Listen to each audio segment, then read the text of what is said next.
É só algo diferente acontecer no culto que Jesus abre a boca. Estava calado até agora.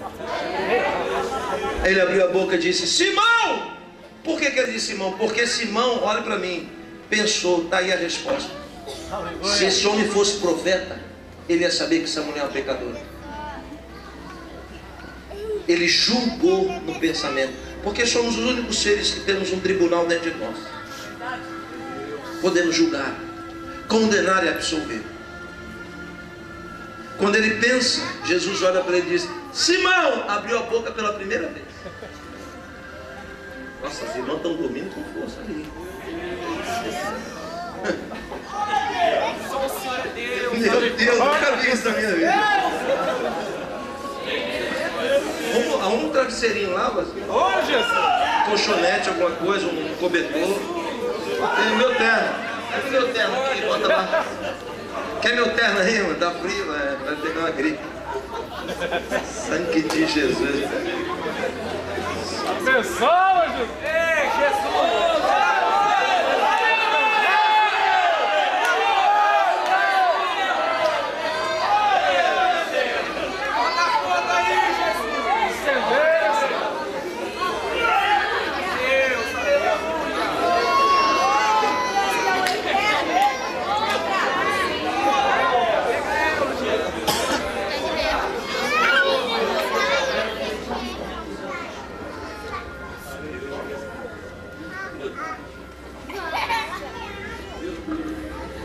Simão, uma coisa eu tenho que te dizer.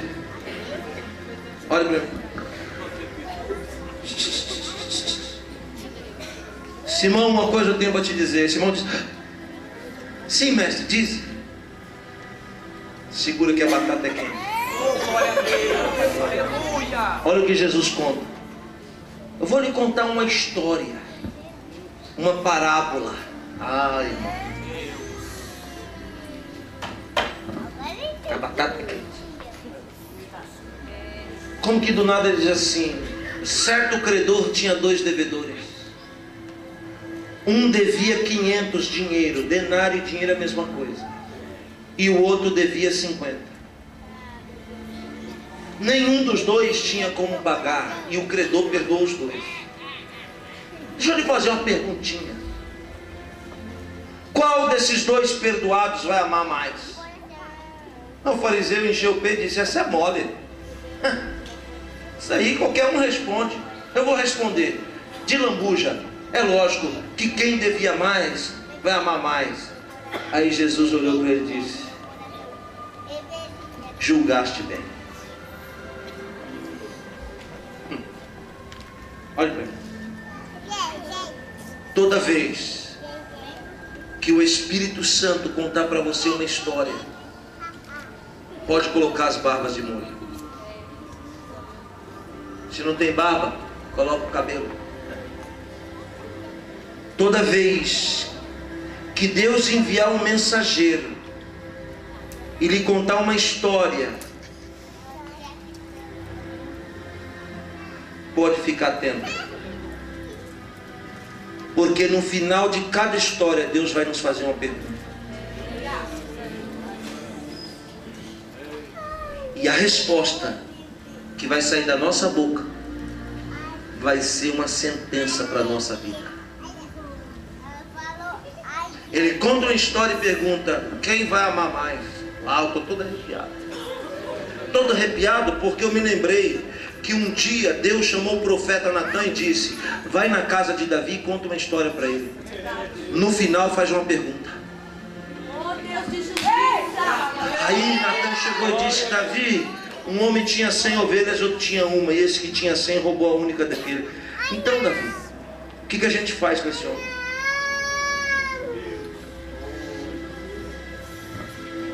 Eu me lembrei também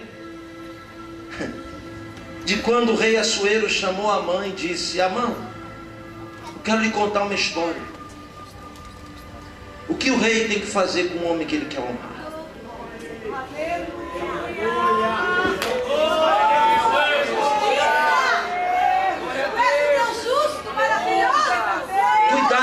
Cuidado quando Deus te perguntar alguma coisa. Porque sempre que Deus contar uma história, Ele está falando de nós. E como nós somos cegos por natureza, temos escama, não entendemos que a parábola está falando de nós. Olha o que Jesus está falando. Um credor tinha 2 devedores, um 500 e outro 50. Quem é o credor? É Deus. Quem devia muito? A mulher. Quem devia 50? O fariseu. Por mais santo, por mais santo, por mais santo que somos, temos algo em comum. Todos nós somos pecadores e devemos fazer. Ainda que devemos pouco, mas devemos. E o fariseu sábio não entendeu que a história era a história da vida deles. Então Jesus disse: então quem vai amar mais? Aí o tolo do fariseu disse, lógico, ele deu a resposta em favor da mulher. Disse: quem devia mais vai amar mais. Para Davi ele disse: a gente mata esse homem. Aí Natan olha e diz: pois é, esse homem é você. Amã disse: vamos honrar ele com um cavalo. Aí Assuero diz: então faz isso com Mordecai, porque este é o homem que o rei se agrada e quer não passar sobre a face da terra. Conta 7 dias a partir de hoje, e Deus vai colocar uma parábola na sua frente. Aí você pensa bem, porque toda história que Deus conta é a história da nossa vida, como eu estou contando agora. E no final ele sempre faz uma pergunta. Quando ele diz: julgaste bem, por quê? Porque na primeira instância, quando a mulher entrou, o fariseu julgou mal. Aí qual que é o papel do Messias? Colocar tudo que está fora do lugar no lugar de novo. Glória a Jesus. Por isso que ele é chamado de segundo Adão. Por quê? Porque o primeiro Adão tropeça, cai e tira as coisas todas do lugar. O leão não comia carne antes do pecado, passou a ser carnívoro depois do pecado de Adão. Então o Messias vai colocar tudo que está fora do lugar no lugar de novo. Quando ele reinar por 1000 anos, diz o profeta Isaías, que o leão vai comer palha como o boi. Vai voltar a ser como era. Isso quer dizer, recebe quem crê. Tudo que está fora do lugar na sua vida, aleluia, o Senhor vai colocar no lugar de novo. Tudo que está descentralizado e espalhado, Deus vai soprar um vento e vai colocar no lugar de novo.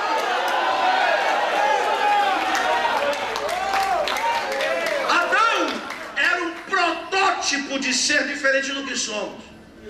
Hoje nós somos intensamente matéria e pouco espírito. Adão não. Adão era intensamente espírito e pouco matéria.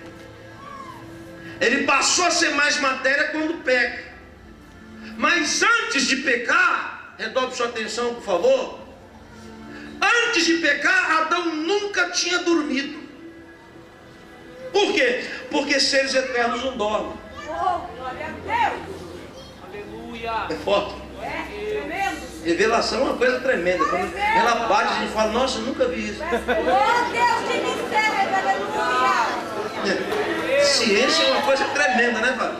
Né, pastor Paulo? Então, antes de pecar, Adão não sabia o que era sono. Por quê? Porque dormir é um sintoma de quem é mortal. Verdade. O sono é a 10ª parte da morte. Por quê? Porque a morte é um sono. Paulo diz: ressuscitarão primeiro aqueles que dormem. A morte é um sono. Então toda vez que você dorme, você dorme, é Deus te dando um recado. Está se gloriando por quê? Você é mortal. Você dorme, morre e acorda, ressuscita. É um mistério. Graças a Deus. Morre e ressuscita. Morre e ressuscita. Morre, todo dia você morre e ressuscita. Mas vai chegar um dia que você vai morrer e vai acordar para nunca mais dormir de novo, porque vai receber um corpo glorificado. Adão nunca tinha dormido. Aí ele disse: Deus, este culto aqui está muito esquisito. Culto com um elefante, uma girafa dele. Olha a tromba dele. Como é que eu vou fazer culto com essa girafa aí, ó? Não tem como cultuar Ti, Senhor. Não tem como a gente se relacionar aqui para Te cultuar. Eu preciso de alguém assim parecido comigo. Faz alguém igual a mim. Deus disse, não, vou fazer alguém melhor. As irmãs nem deram glória a Deus.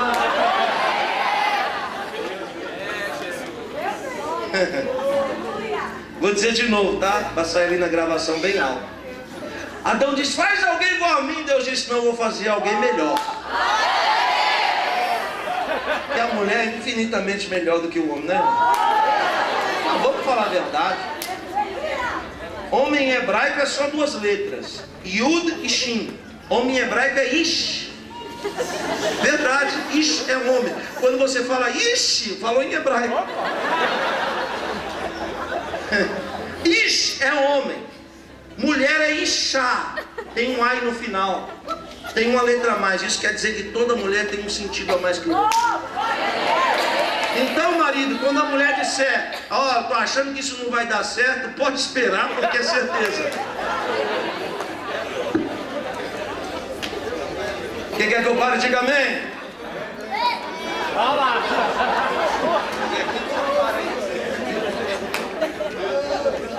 Olhe para mim. Adão disse, eu quero alguém semelhante a mim para cultuar. Ouça aqui, por favor, não se distraia com nada agora. Aí Deus disse, bom, para você se relacionar, você tem que morrer. Todo relacionamento é uma renúncia. E para você se relacionar com alguém, você tem que morrer. Depois de Eva, Adão queria culto todo dia. De manhã, de tarde, de noite. Não sei por que vocês estão rindo tanto. Ora, se Jesus é o segundo Adão, olhe para mim. Eu perguntei para Deus, espera aí. Não existe na lei judaica que o Messias tem que morrer. Então por que Jesus morreu? Aí Deus me disse, porque ele precisava gerar uma noiva para se relacionar. Então quando ele é crucificado, ele dorme que nem Adão.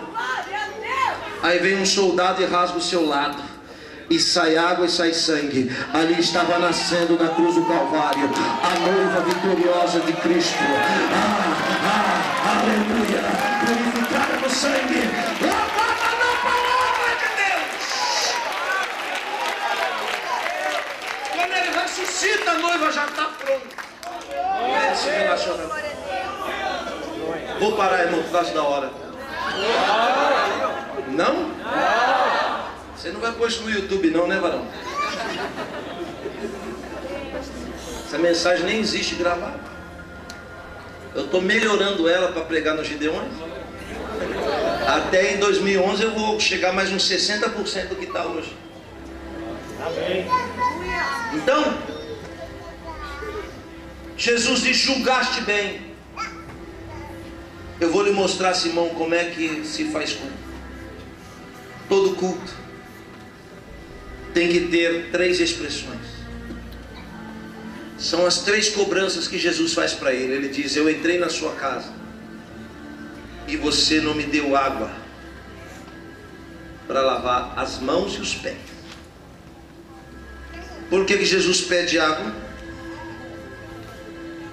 Ele pede água porque se tem na mesa pão e vinho, tem 2 elementos sagrados. E se tem qualquer coisa derivada de pão em uma mesa, é obrigatório lavar as mãos mesmo que elas estejam limpas. O nome disso é ablução. Quando se tem pão, se racha de cima para baixo, porque o pão desce do céu e faz a brahot, que é a bênção. Baruch atah Adonai Eloheinu melech haolam amotz lechamin haaretz baruch Hashem kavod malchuto leolam vaed.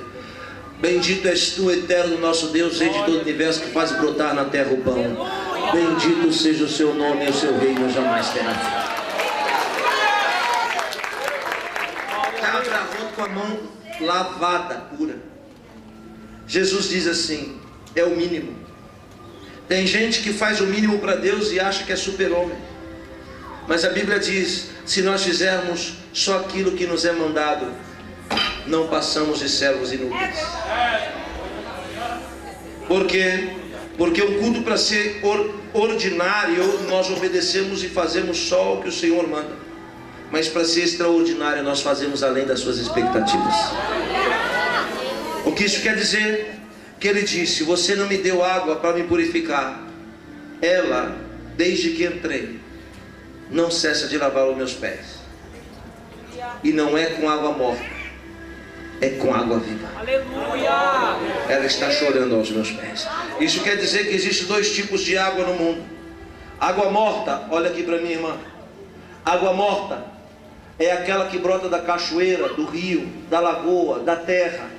Essa água morta é morta porque o que é morto não tem poder de falar. Lembra que Jesus, em 7,37 de João, no último dia da festa, se levanta porque vê os judeus lavando os degraus do templo. Os judeus estão jogando água nos degraus do templo. Água morta. Lembra da mulher samaritana que diz: essa água aí você é morta, você vai beber e tornar a ter sede. Mas se você beber da água que eu te dou, você nunca mais tem sede.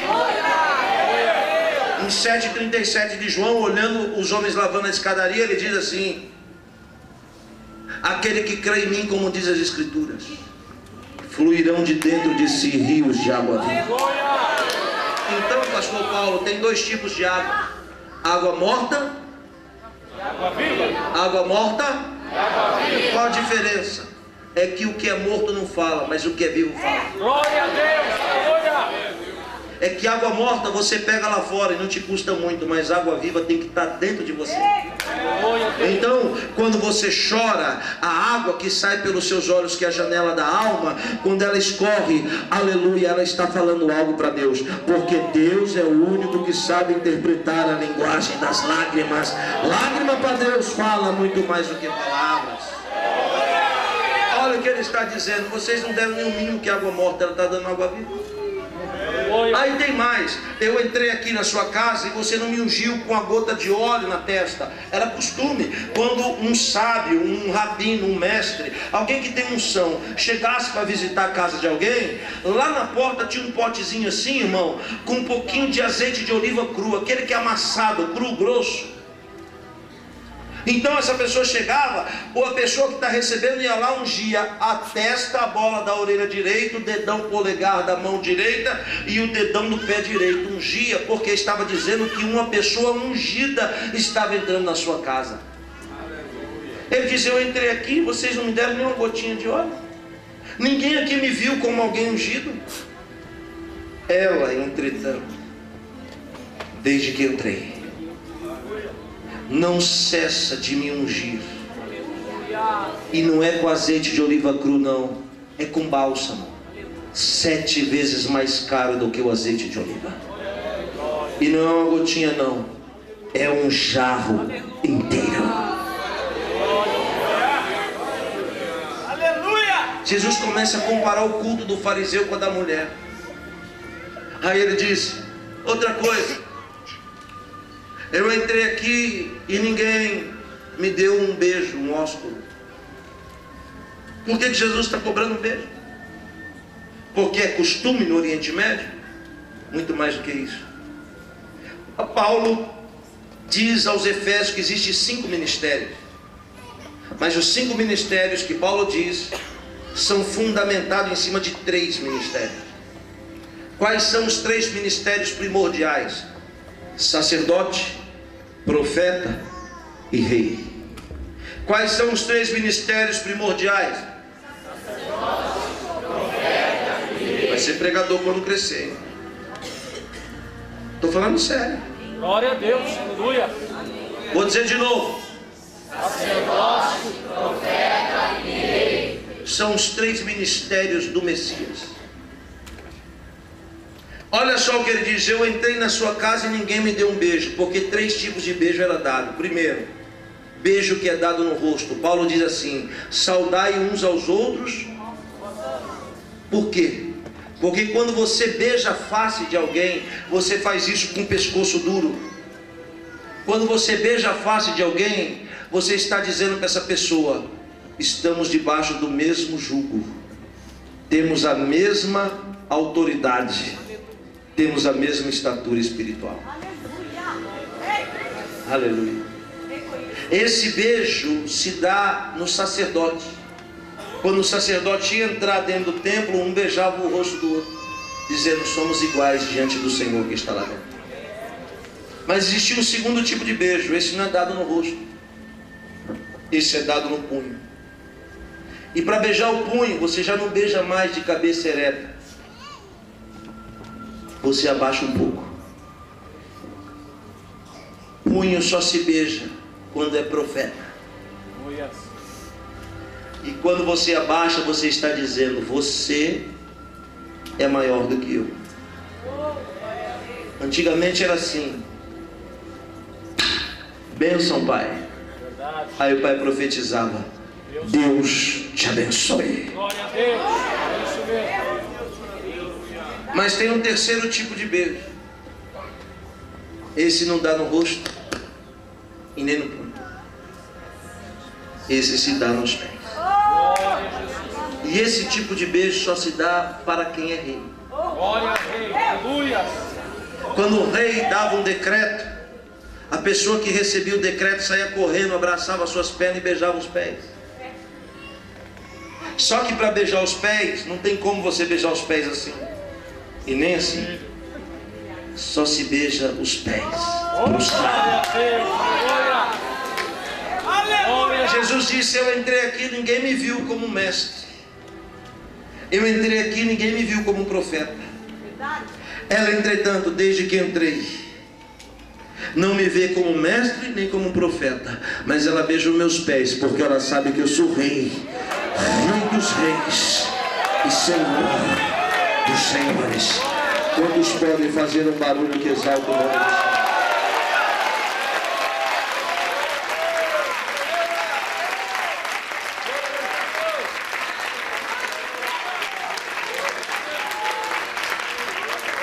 Eu estou contando uma parábola, eu vou te fazer uma pergunta já já. O que aconteceu foi que Jesus abandonou aquele culto medíocre, virou as costas para eles e desceu. Abriu a cortina e disse: um culto desse é impossível você sair daqui da mesma maneira que você. O que você precisa? Está cega? Não. É aleijada? Não. Ah, o seu problema é pecado? Perdoados estão os seus pecados.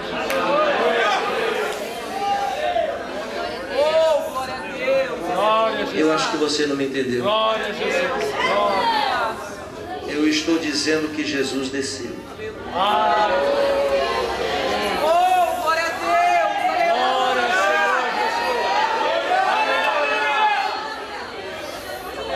Não, eu ainda continuo acreditando que você não me entendeu. Eu vou dizer de novo. Por causa do gesto da mulher, Jesus desceu. Oh, glória a Deus. Espera aí que eu vou lhe explicar melhor. Salomão construiu um templo para Deus.